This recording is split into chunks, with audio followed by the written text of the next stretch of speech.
They told him it was a simple extraction. One girl, one night, one way out. But she wasn't afraid. She was waiting. And somewhere between the heat, the gunfire, and the silence that followed, he realized something was wrong. Not with the mission, with why he was chosen. By the time the truth surfaced, saving her meant losing everything he thought he knew about loyalty, justice, and himself. Some rescues don't bring you home. They show you who was never meant to survive the truth. The sun sat low and cruel over El Paso, not moving, just watching. Ethan Cole paused halfway across the parking lot, keys warm in his hand, sweat already crawling down his spine like it had somewhere to be. The asphalt shimmered, the air bent. Heat didn't rush you out here. It leaned in close and waited. That's when his phone rang, unknown number. He stared at it a second longer than necessary, then answered. "Yeah?" "Mr. Cole," the voice said. Male, clean, too clean. "We'd like to discuss a short-term contract." Ethan laughed once, dry. "You got the wrong guy." "No," the voice said gently. "We don't." A pause, long enough for a semi to growl past on I-10, long enough for Ethan to notice there was no background noise on the line, no keyboard clicks, no office hum. "Where'd you get this number?" Ethan asked. Another pause, shorter, controlled. "We'll send you a car." The line went dead.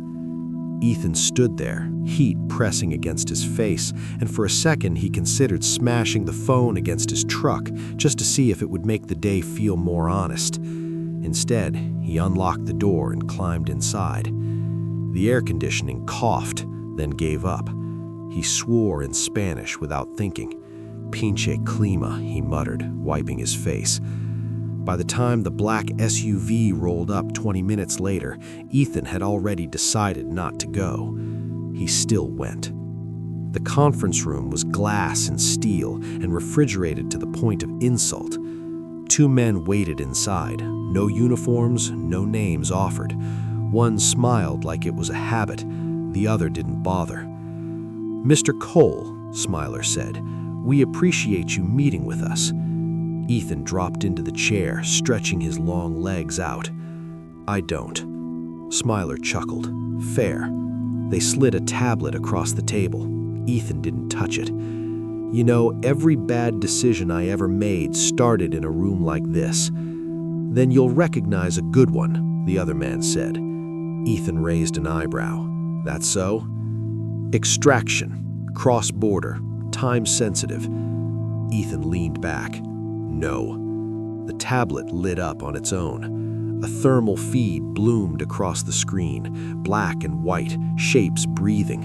A compound, heat signatures clustered tight, armed men. Then the camera zoomed. A woman sat on the floor, knees pulled in, hair loose around her shoulders. She looked up at the camera, calm. Not defiant, not terrified, just aware. Something in Ethan's chest tightened. "That's Bree Adam, 22, daughter of Richard Adam." Ethan finally leaned forward. "The CEO?" Smiler nodded. "She was taken 12 hours ago." Ethan watched the feed. Bree shifted her weight, adjusted her hands like she was bored of sitting wrong. "That's not fear," he said. Smiler smiled again, very observant. "She's not bound," Ethan said. "No restraints, no pacing, no panic sweat." The other man spoke. "She's in shock." "Bullshit," Ethan said without heat. "She's waiting." Silence filled the room, thick, heavy. "That's why we need you," Smiler said.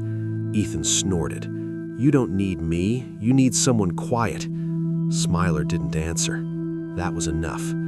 They showed him maps, routes, satellite overlays, everything precise, too precise, like someone had already rehearsed the ending. Ethan noticed what they didn't say.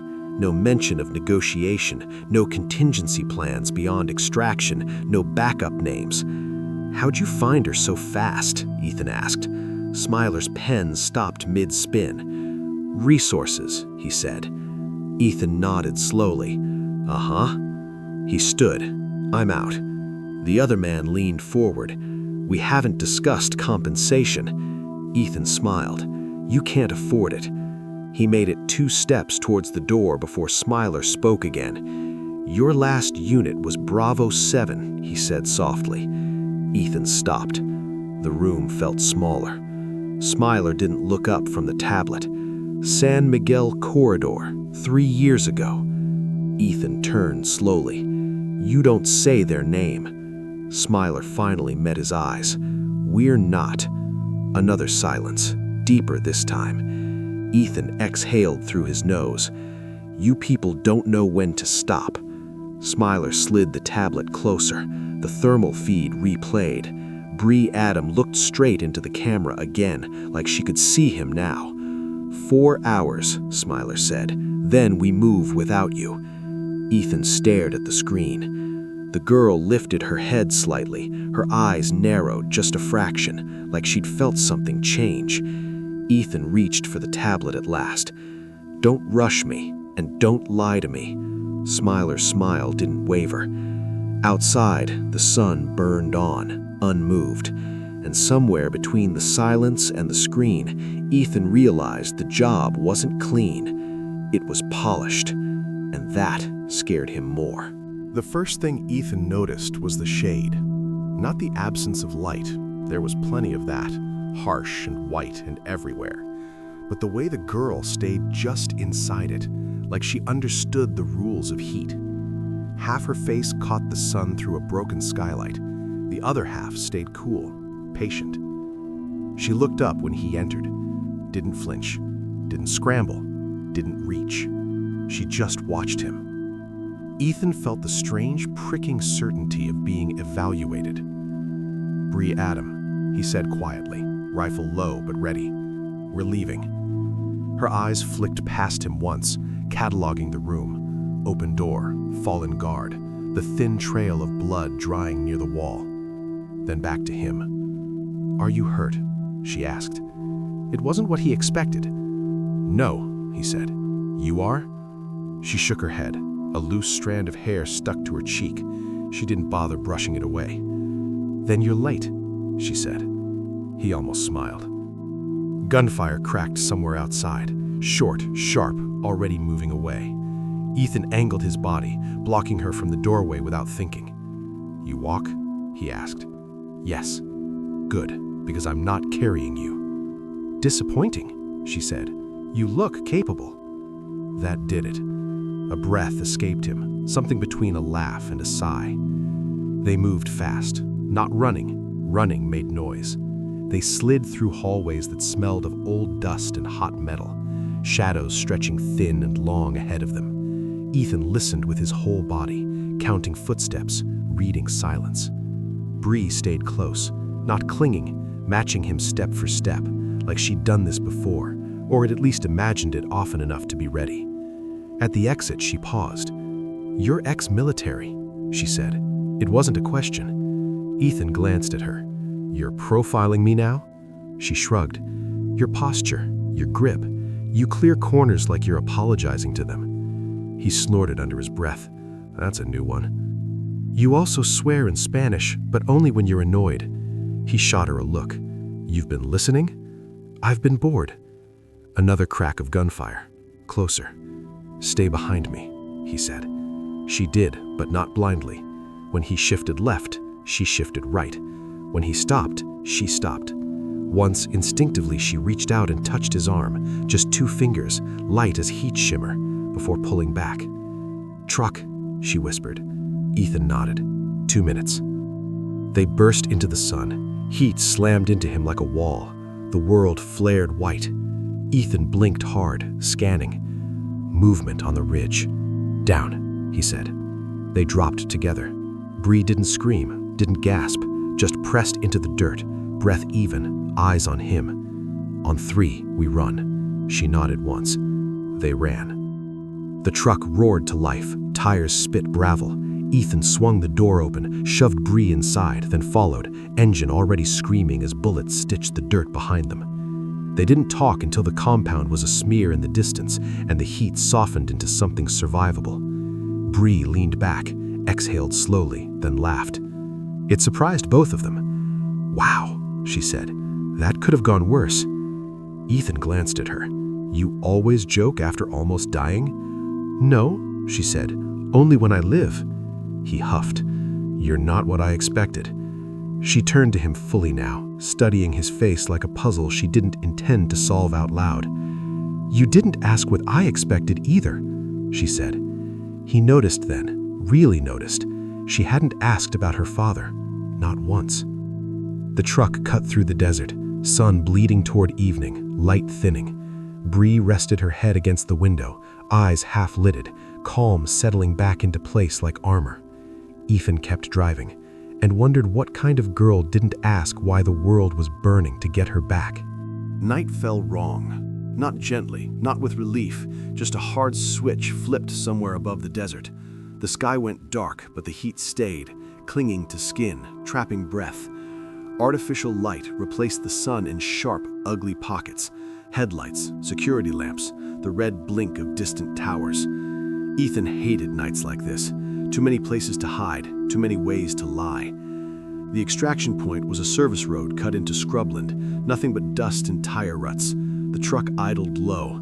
The engine's vibration climbed his spine and stayed there. 2 minutes, he murmured, eyes sweeping the dark. Bree sat still in the passenger seat, seat built on, hands folded like she was waiting for a flight announcement. The dash lights painted her face blue. Calm again, controlled, almost serene. That bothered him more than fear would have. "You are always this quiet?" he asked. She didn't look at him. "Only when people are listening." He smiled despite himself. Good instinct. The radio crackled, then went dead. Ethan's hand tightened on the wheel. That's not... The first shot shattered the windshield. Glass burst inward, glittering like ice in the dashboard lights. Ethan ducked, swore, and yanked the wheel hard left as the second shot punched into the hood. "Out!" he barked.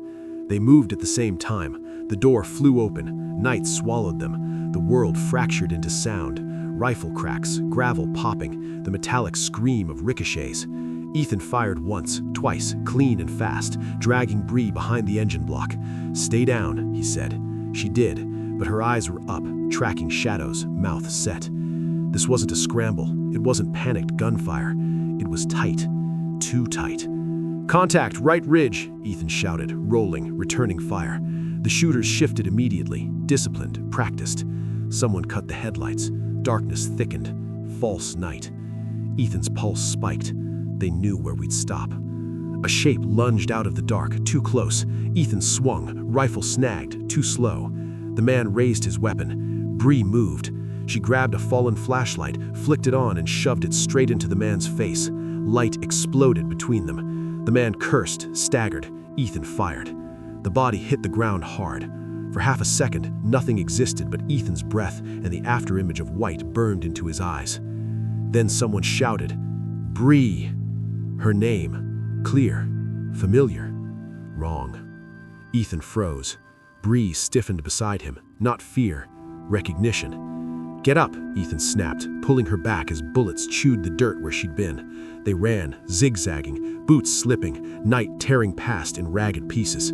A van screeched into view, lights flaring on like a stage reveal. This wasn't an ambush. It was a cue. Ethan slid behind a concrete culvert, dragging Bree down with him. His shoulder burned where glass had cut through fabric. He barely felt it. They knew the route, he said, more to himself than her. They knew the timing. Bree's breathing stayed even. Yes. He looked at her sharply. "You want to explain that?" Before she could answer, a voice called out again, closer now, amused. "Come on, Bree Adam, don't make this messy." Ethan's jaw locked. He leaned in, voice low, deadly calm. "Do you know these people?" Bree didn't answer right away. Her hand brushed his wrist, brief, grounding, real. "No," she said, "but they know me." Another volley. Ethan returned fire, forcing them back long enough to move. Smoke stung his eyes. The world narrowed to motion and sound and heat. They broke through the dark just as the van peeled away, tires screaming. Silence rushed in behind it, too sudden, too complete. Ethan stood there, chest heaving, listening. Nothing. No pursuit, no cleanup, like the scene had ended. He turned to Bree slowly. "This wasn't chaos," he said. "That was choreography." Bree met his eyes. Something shuddered behind hers now. "Yes," she said quietly. And for the first time since he'd met her, she looked afraid, not of what had happened, but of what came next. The safe house sat on the edge of nowhere, a low concrete box half swallowed by scrub and dust. No lights outside, no sound but the wind brushing past it like it didn't want to be noticed. Ethan killed the engine 2 blocks out. They walked the rest of the way. Inside, the air was stale, old insulation, metal, something faintly chemical. The kind of place that had held too many secrets and never let them go. Ethan swept it fast. Corners, bathroom, back room. Windows are nailed shut from the inside. Clear. He locked the door anyway. Stillness rushed in the moment he stopped moving. It pressed against his ears until he could hear his own heartbeat, heavy and deliberate. His shirt clung to his back. Sweat cooled too quickly now, leaving a chill. Bree stood near the counter, arms folded loosely, gaze drifting over the room like she was memorizing it for later. She looked untouched by the chaos outside, except for the dirt smudged on her cheek and the faint tremor in her fingers she probably thought he hadn't seen. Ethan leaned against the wall, rolled his shoulder once. Pain flared sharp and bright. "Sit," she said. He blinked. "Excuse me?" "You're bleeding," Bree said, already moving toward him. She opened a cabinet, found a first aid kit without searching. "And you tense up when you're about to ignore it." He let out a breath that might have been a laugh. "You've got a lot of opinions for someone who just got shot at. I've had time to develop them." She pressed gauze to his shoulder without asking. Her touch was steady, professional, too familiar. "Thanks," he said after a second. She didn't look at him. "You weren't supposed to be on this mission." The words landed softly, too softly. Ethan's body went still in a way it only did when something fundamental shifted. "What?" Bree finished taping the bandage, stepped back, and finally met his eyes. "Not you," she said. "Someone else. Someone easier." The silence between them stretched thin, humming. "You want to walk that back, or you want to explain it?" "I can't explain it, all of it. Not yet." Funny, because people usually say that right before they lie. No, they say it before they tell the truth badly. He studied her face, really studied it now. The way she held herself, like she was braced against something heavier than fear, like she'd been carrying weight longer than her body should allow. "What do you know about me?" he asked. Bree hesitated. Then, Bravo 7. The room seemed to tilt. Ethan's jaw tightened.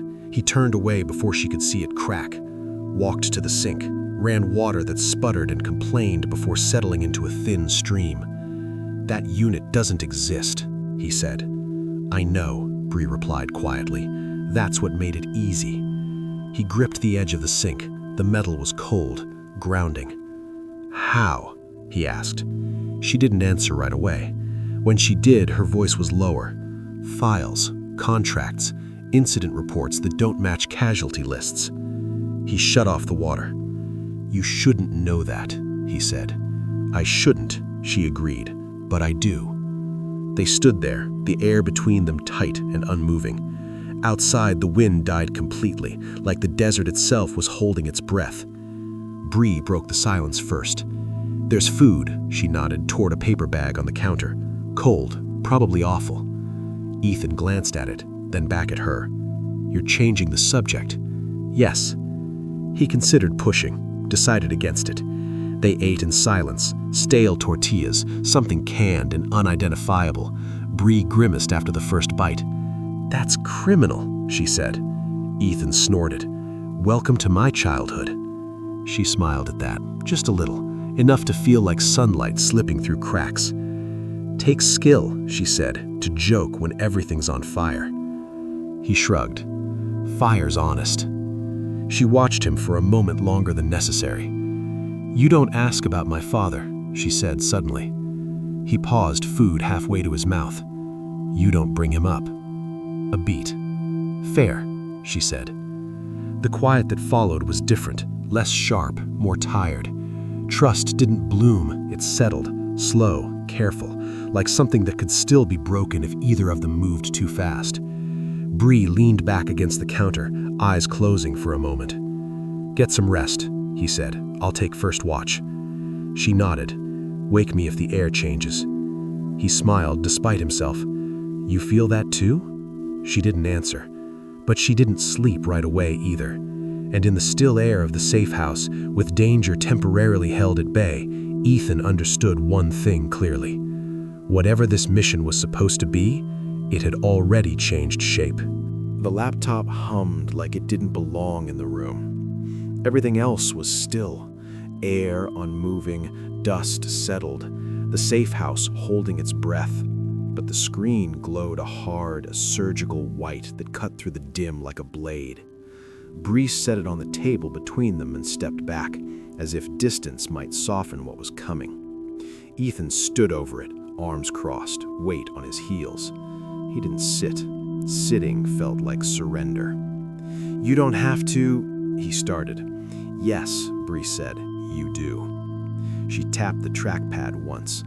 A list appeared. Dates, coordinates, contract numbers stripped of meaning by redactions that looked deliberate, almost polite. Ethan's eyes moved fast, too fast. Then they stopped. Cole, Ethan R., his name. Black text, plain font, no ceremony. For a second, the room went thin around him like all the air had been siphoned out and replaced with memory. He tasted dust, heard the echo of a radio that never answered back. He reached out without realizing it, fingertips brushing the edge of the table like it might ground him. Bree watched his face, not the screen. Scroll, she said softly. He did. Images replaced text, satellite shots, before and after frames, a village reduced to geometry, heat signatures blooming, then vanishing. Ethan swallowed. Those timestamps, he said.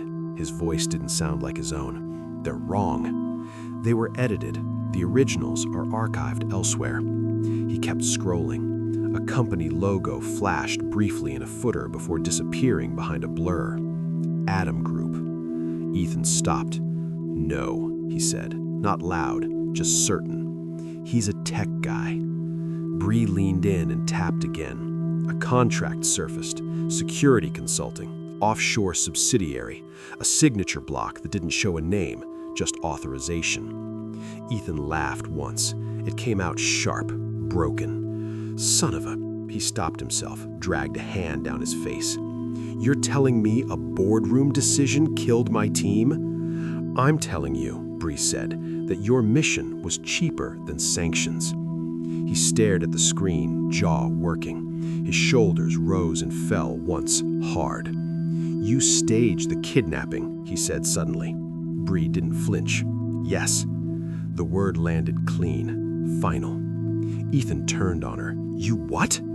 I staged it. I needed leverage. I needed eyes. You could have gotten killed.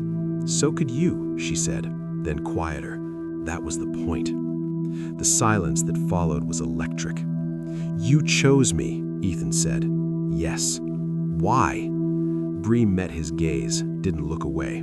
Because you survived, and because you wouldn't disappear quietly. Something in Ethan finally broke loose.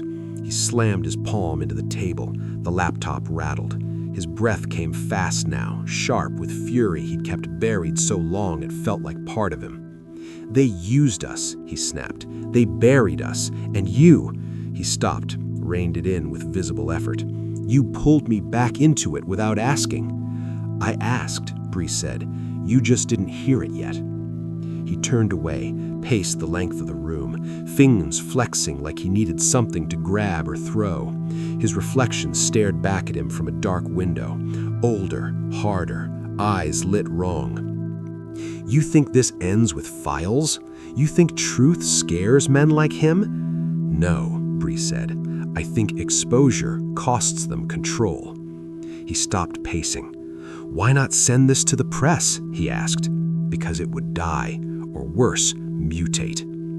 She closed the laptop gently, like tucking something dangerous to sleep. I needed someone who could protect the truth long enough for it to breathe. Ethan looked at her then, not like a mission asset, not like a liability, like a person who had made a choice and accepted its weight. You don't even know if I'll survive this, he said. Bree's voice softened. I know you'll fight. The anger drained out of him all at once, leaving something raw and exposed underneath. He sank into a chair he didn't remember pulling out. For a long moment, neither of them spoke. Then Ethan let out a slow breath and said, almost to himself, he signed our death warrant like it was a lunch order. Bree nodded, and he expects you to vanish when this is done. Ethan looked up. The white glow of the screen reflected in his eyes, cold and steady now. Well, he said quietly, anger finally settling into something sharper. That's one expectation I don't plan on meeting. The air shifted, and somewhere deep in the system that erased him once, Ethan Cole became a problem. The wind started sometime after midnight. Not a gust, not a storm, just a steady, restless movement that slid through cracks in the walls and lifted the dust like it was testing the room for weaknesses. It made a low sound when it passed the safe house, almost a whistle, almost a warning. Ethan sat on the floor with his back against the wall, rifle across his knees, radio earpiece pressed in. Bree stood by the window, the curtain barely parted, watching darkness move. The comm crackled. Copy that. Package ETA 0300. Termination window opens on arrival. Ethan stilled. He didn't move, didn't breathe.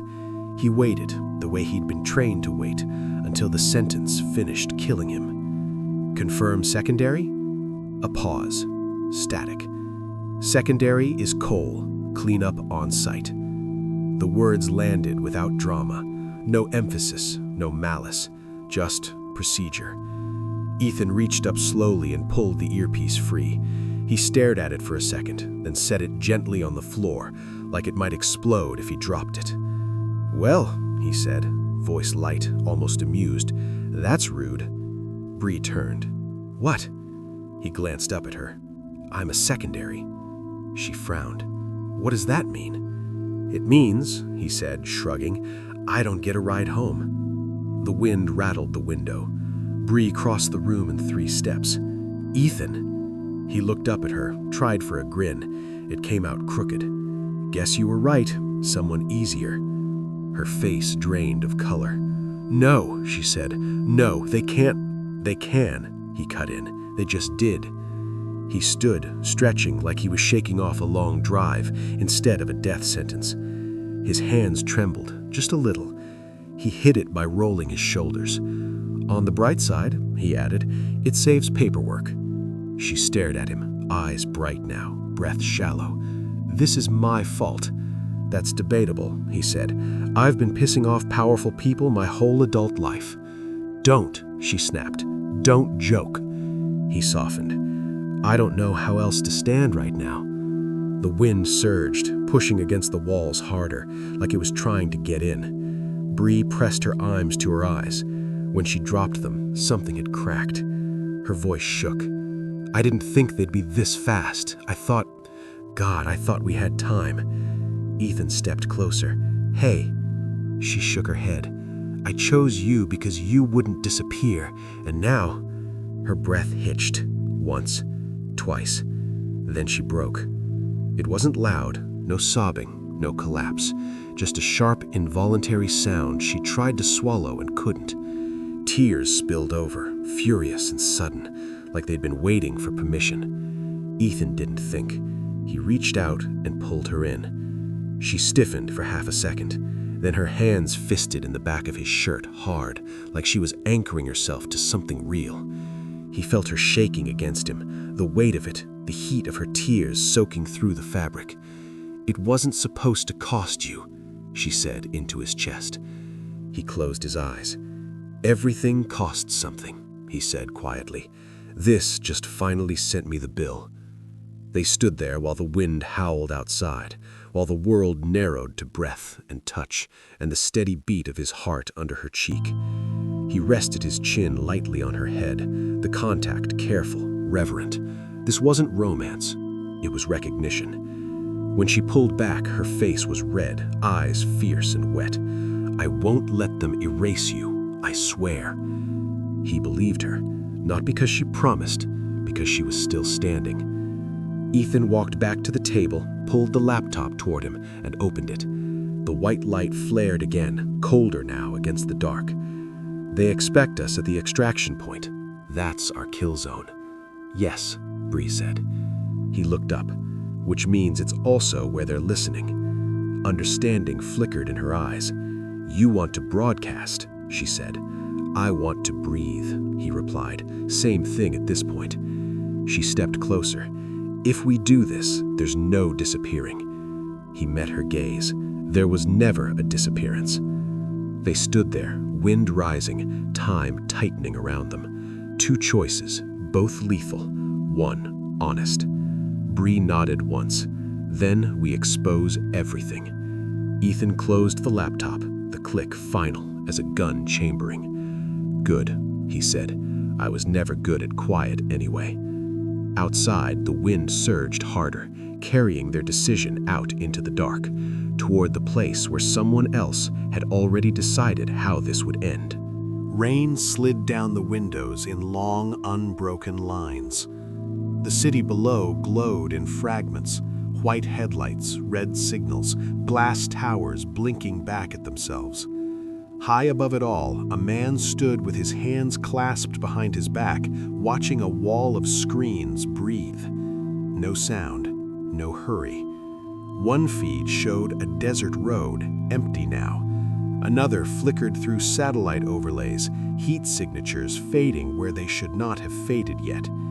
A third paused on a still image, grainy, imperfect. Ethan Cole. The man tilted his head slightly, like a listener catching a wrong note. He reached for a tablet, scrolled once. A red stamp hovered near the bottom of the file. Status, misclassified. The man frowned, not in anger, in calculation. "That's going to cost us," he said. The screens kept glowing. The rain kept falling. The man turned away. The safe house felt smaller than it had an hour ago. Rain tapped the roof now, soft but insistent, mixing with the low whistle of wind through the vents. Ethan crouched over the table, map spread wide, finger tracing a route he already knew by heart. "The extraction team comes in here," he said, tapping a narrow strip of road boxed in by scrub and low rock. Line of sight from both ridges, clean angles. Bree leaned in beside him, close enough that he could feel her warmth, steady now. Her shoulder brushed his when she shifted. "They'll expect panic, chaos. We don't give them what they rehearsed." She smiled faintly. "You always think in verbs. Occupational hazard." They worked in silence for a while, hands moving, lines drawn, erased, redrawn. The rhythm of it settled them. Planning was familiar, honest. It asked for focus, not hope. Bree's sleeve rode up as she reached for the laptop. Ethan noticed the faint scar on her wrist, thin, pale, almost invisible unless you were looking for it. He didn't comment. She noticed his eyes linger anyway. Boarding school, glass door, lost in argument. He nodded. "You won?" She smirked. "Eventually." He shifted closer, lowering his voice. "You still want out?" She met his gaze, didn't hesitate. "I want forward." Something eased in his chest. Ethan peeled off his glove, flexed his hand, old scars webbed across his knuckles, white against dark skin. Bree reached out before he could stop her, tracing one with a careful fingertip. "Which one?" she asked softly. He swallowed. "All of them." She let her hand rest there for a moment longer than necessary, not claiming, just present. Outside, the rain softened, the wind quieted. They packed fast after that, clean, efficient. When they were done, the room looked untouched, like no one had ever planned to dismantle a system inside it. At the door, Bree paused. "Ethan." He turned. "If this works," she said, choosing each word, "they'll come for you differently." He smiled. Real this time. Tired, but real. "Good. I hate being underestimated." They stepped out into the night together. Rain slicked the ground, reflections stretching under their feet, two figures distorted, overlapping, impossible to separate cleanly. Somewhere far above, behind glass and rain and distance, someone had already decided this would not be the end. But for now, the road waited, and the story moved on. Dawn came thin and pale, like it wasn't sure it was welcome. The horizon bled from black to gray as Ethan eased the truck into position, engine low, lights off. The desert stretched out in front of them, empty, exposed, honest in a way cities never were. No shadows left to hide in once the sun cleared the ridge. Bree watched the sky lighten, laptop balanced on her knees, fingers hovering. She hadn't slept. Neither had he. They didn't talk about it. "The moment they see us," Ethan said, eyes on the mirrors, "they'll move." "They're already moving," Bree replied, watching a signal pulse across the screen. "They just don't know which version of us they're getting." The wind had died sometime before dawn. The air felt scrubbed clean, like the desert had decided to witness this properly. The first helicopter crested the ridge as the sun broke free. Light spilled everywhere at once. "There," Ethan said, "that's our cue." Gunfire erupted almost immediately, sharp, precise, controlled. Not chaos, never chaos. Dust kicked up around the truck as Ethan gunned the engine, swerving hard, drawing attention the way he was meant to. "Upload now," he said. Bree didn't answer. Her eyes were locked on the screen, jaw set, breath steady.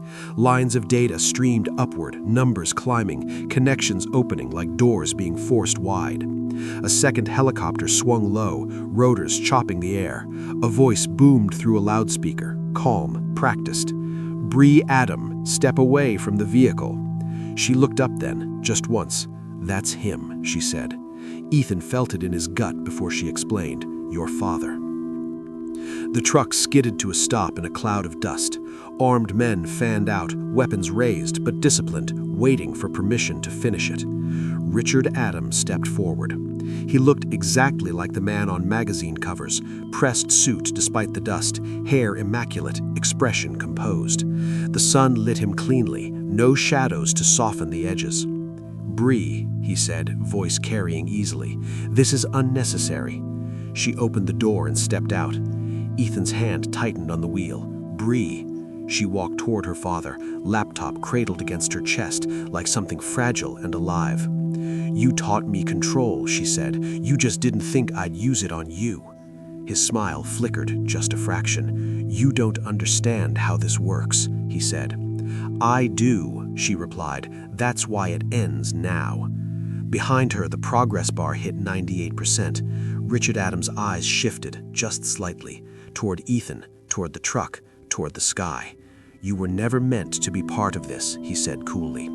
Ethan leaned out the window. "Story of my life." Gunfire snapped again, closer now. The extraction team advanced. "Bree," Ethan shouted, "go!" She turned back to him, eyes bright in the rising sun. "You have to drive." "I will, just not yet." The upload stalled, one connection severed. Bree's fingers flew. "They're trying to cut us off." Ethan slammed the truck into gear, punched the accelerator, drawing fire, drawing eyes, drawing everything away from her. Bullets stitched the air, glass shattered, the engine screamed. "Bree!" he yelled. He didn't slow. "Keep it live," he shouted. "Don't look at me." She looked anyway. The upload completed with a soft, almost polite chime. Every screen, every outlet, every archive, the truth went everywhere at once. Richard Adams' phone buzzed, once, then again, then continuously. His face drained of color, as aides shouted, as commands overlapped, as control bled out of him in real time. "This isn't finished," he said, more to himself than anyone. Bree met his eyes one last time. It is. Security swarmed him, not to protect, to contain. Ethan swung the truck hard, blocking the ridge road as another helicopter veered away, suddenly cautious. The desert echoed with sirens now, distant, real.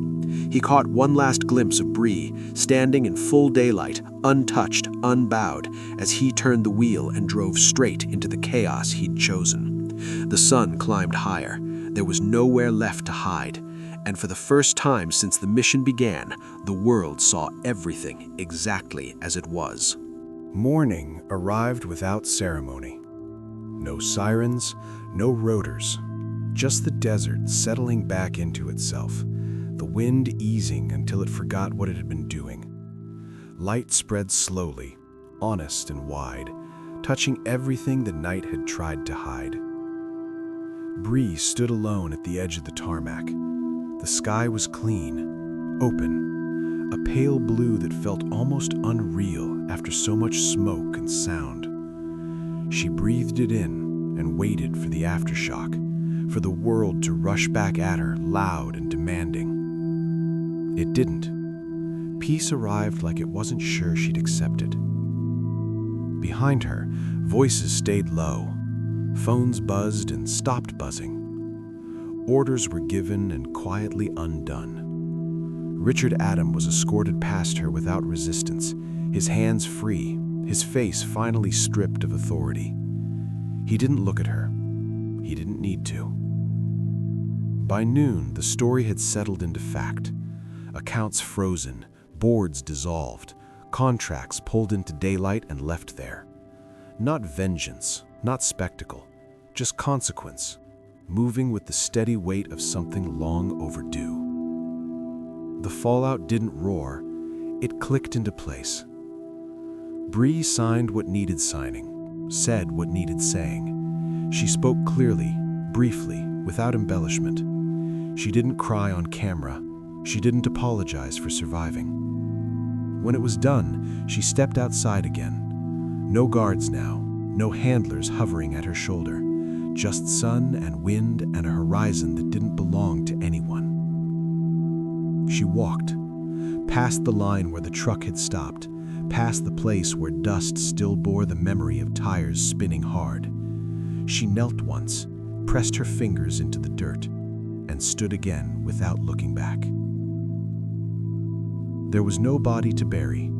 There was no flag to fold. Ethan existed in the spaces he'd left behind, in the way the road bent, in the quiet where a voice should have been, in the instinct to glance sideways before stepping forward. Absence did the honoring. That night, Bree slept with the window open. The wind came and went without asking permission. Somewhere far away, the world recalibrated. New rules, new fears, new caution stitched into the seams of power. It wasn't perfect, but it held. Truth, once released, didn't retreat. Rain traced the glass of a high-rise window in another city, another time zone. The man from before stood where he always stood, hands clasped behind his back, posture untroubled. The news played silently on a wide screen, anchors speaking with urgent mouths, headlines sliding past like scenery. He watched without expression. On his desk lay a thin folder. He opened it. Inside, a single photograph. Ethan Cole. The stamp beneath it was red, precise. Status, unresolved. The man considered it for a moment, then closed the folder and slid it neatly back into place. Calm, certain. He reached for his phone. "Let's not lose the next one," he said. The rain kept falling, the city kept breathing, and somewhere beneath an open sky, the wind moved on, carrying a story that ended well, even if it wasn't over. Does the story end here? Should I write a part 2? Type continue if you want a part 2.